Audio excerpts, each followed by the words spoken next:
Ribeira iniciou estes días o pago das axudas a aqueles negocios do municipio que resultaron máis afectados pola COVID.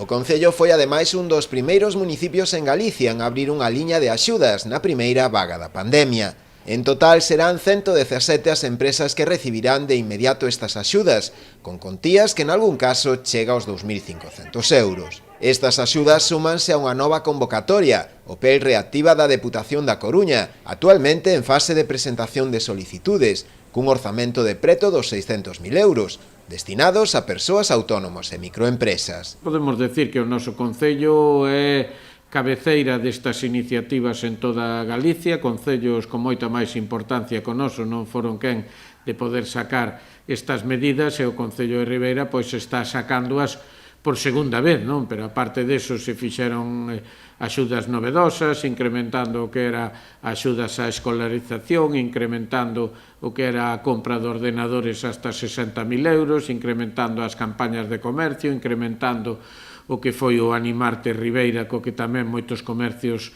se viron beneficiados, ampliamos o que era as terrazas, exoneramos de pago este ano 20 e 21 as terrazas, tamén aos taxistas, baixouse o imposto de circulación de vehículos. O alcalde referiuse tamén á situación actual do concello, a raíz da chegada desta segunda vaga da pandemia. Esta semana tuvemos a desgraza de que 2 barcos cerqueiros, pois, lóxicamente, os traballadores están en un ámbito moi reducido de espacios e hai pois un contaxio que abrangue a cerca de 14 mariñeiros, pero gracias a Deus parece que ese brote non vai a ir a máis, hoxe non había ningún positivo máis no noso concello e esperemos que esa situación pois de alerta naranxa para a semana poda reducirse.